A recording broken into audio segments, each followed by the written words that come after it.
Hello everybody. I'm going to tell you right now, today is a scorcher. We're like 90 degrees, 90 something degrees today.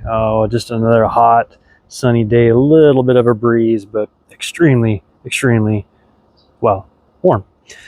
But yeah, so welcome to another video of this carnivorous plantation of mine here, with some other mixed plants. Of course, I've got some succulents in here. As you can see, I did pull out all my scorpioides out of this pot. So this is just going to be my Venus flytraps and the Bonata here in the middle.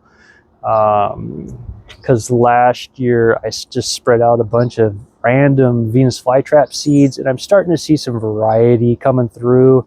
So I decided to take out these scorpioides from this pot and just leave it a Bonata and Venus flytrap pot. This one here has some mix of everything from rotundifolia, rosianas. We got some patens in here. ICPS giants, I do believe, are the capensis that are in here. Anything else to note for this pot? Not really. Some rosianas, rotundifolia as mentioned. This is my pot that used to have my Darlingtonia in it. That is just a plethora of pretty much everything that I have when it comes to what I call the soft tissue carnivorous plants, like your Droseras and your Scorpioides. Anything in this planter that's not aphens, the bird's nest I have in this. Bird's nest, I think, is the only thing that's different. Oh, and of course I have a Cephalotus. I have Cephalotus really growing I have Cephalotus over here that's in a old pot that had my aloe in it. Well, there's a Cephalotus plant growing right in the middle. Sorry, wasps. I'm friendly to all wasps. They help us by keeping our bug population down, and they are pollinators, so I leave wasps alone. Venus flytraps. These are all my Venus flytrap seedlings that I have selected out of many different seedlings. So what I do is I just select the ones that I want to keep, the ones that I feel are going to perform for me for the situations that I'm looking for these particular plants here. Yep, he's out of my main collection. There's my CCCP destruction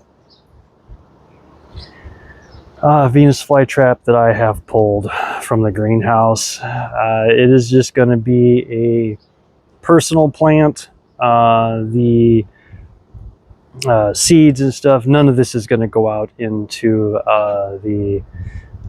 it's not going to be available to the public. So this is just going to be for my own personal collection. Oh, and then I have, oh, hold on, my little shade spot here. I need to put a staple back there. And I have my Sarracenia. So I have 20% of my plants out here, my Sarracenia seedlings that I am acclimating to the sun. They are under a 40% shade for a majority of the afternoon.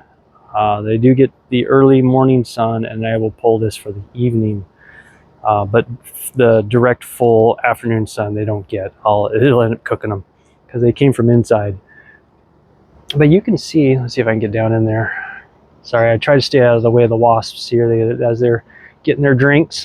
But there's the different Sarracenia seedlings that I have. I have a pile of them, guys. I have some big plans for these. I'm going to be doing a bog out front. Hopefully that's the plan, a underground bog or in-ground bog out front. So here's my little buddies. Hey buddies, drink away, drink away. I don't mind you guys at all. My Darlingtonia, here it is, guys. So like I said, hold on, let me get you some numbers. It's kind of buried down in here. Let me see if I can see. What do we got?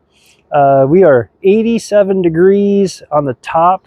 So within the first, I think the first inch to an inch and a half, we're about 87 degrees, hot. And then down below at the root area here, we are 64 degrees. Um, I see, there's a reason why this ladder's here.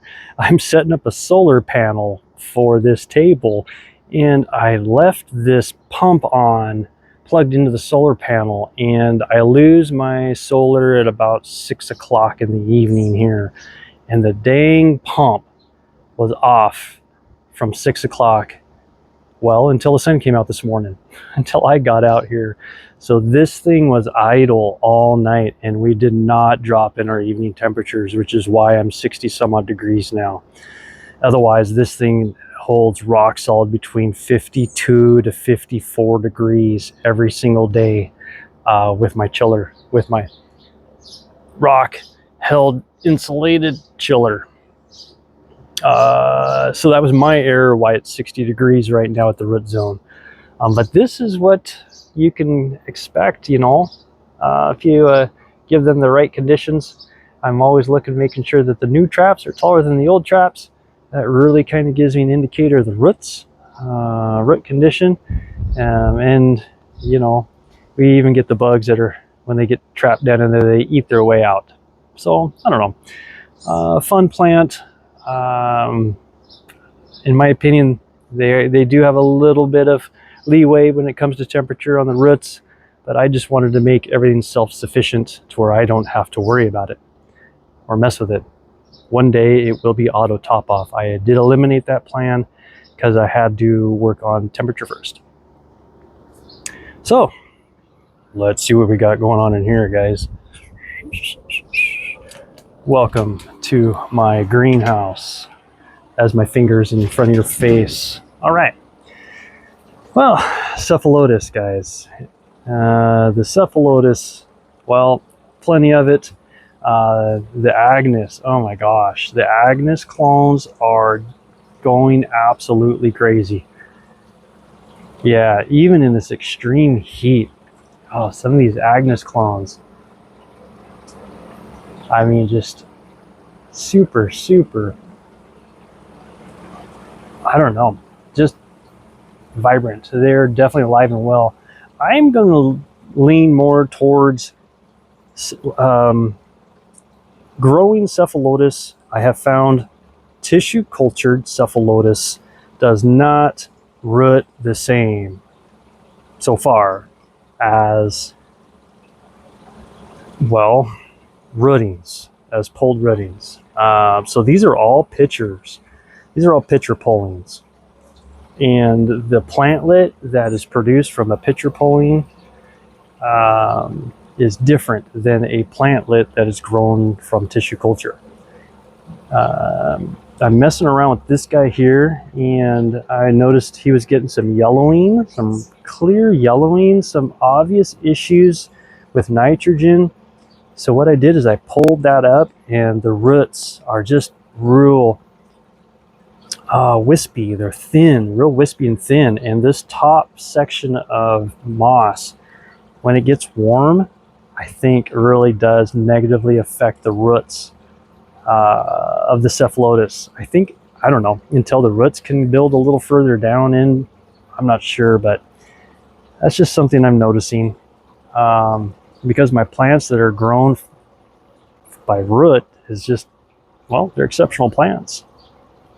So yeah, so there's my cephalotus. Here's my dewy pine. Of course, this thing is just going crazy here in the corner.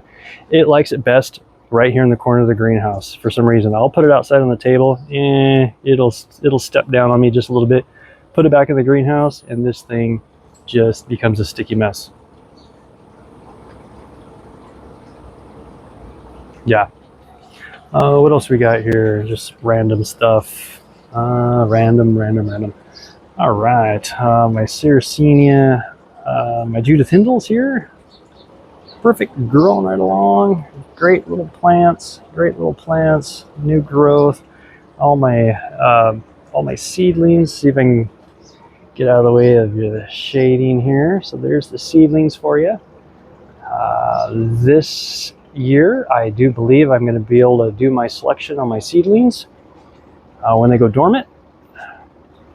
There's my Venus flytraps, my Scorpioides. I have some Bonata here. That's from California Carnivore. That all came as an addition to, I do believe, my minor. Yeah, I think it was my minor. Oh no, it was my Swanania. Who knows? Names are just, yeah, me and names. You know me, guys. Yeah, it's super hot, so it's like cooking my back. So I'm going to try to get this done quickly here for you guys. But otherwise, everything just color-wise is perfect. Traps are doing great. So my Purpurea and my Venosas, I'm starting to get more familiar with the differences of the Purpureas here between the Venosas and the subspecies of the plant. Like I said, I'm really new to Sarracenia, so I don't know a lot on Sarracenia, so I'm going to work towards that. So I've got the minors here. I do have some. Yeah, so this is a Venosa, and I think this is a Venosa, but I don't know if you can see how the leaves touch and the other leaves don't touch. So there's like some Purpurea in there, some Venosa, I don't know. So if someone's able to help clarify the differences, I'm down below, just a quick reference for others, that'd be great. But I think I've noticed the lids, so they'll roll together and touch between the Venosa species and the Purpurea species. I just can't remember which one, so I'd have to go back online and look. But it's a great growing plant, and I'm kind of using that to gauge the rest of my Sarracenia here, to be able to identify my random seedlings, because I don't know what seedlings I have. That is coming up quickly, being able to have to identify what Sarracenia I have. Because as you can see, if I move some pots here a little bit, you'll see that I have Sarracenias here that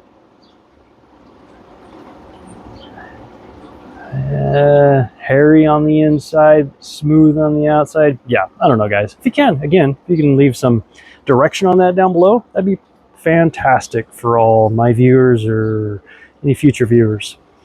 There's colorations, great colorations. Venation, is that what they call that? I'm not sure. I'm just an old guy that's probably halfway crazy. Yeah. My only Leuco, I think. This is my only Leuco plant, hanging in there and doing great. Yeah. Yeah, that's my plants, guys. Oh, I want to show you this. Oh, let me get down here. These guys right here are seedlings that I just had a package of narrow leaf seedling or seeds that I had gathered from last season, and I didn't think they were stored properly, so I took the seeds and I just threw them out on some peat moss, put it in a self-wicking setup, and geez, I tell you what, I don't even know how old this is. Oh, April. So we're in July right now, 2025. So this I did at the end of April. May, June, July. So 3 months. And this is the growth you get in 3 months. I mean, some of these seedlings are strong. These guys are grown in the shade. If you see how green they are, these are on the floor in the shade for most of the day. Hey, an ant.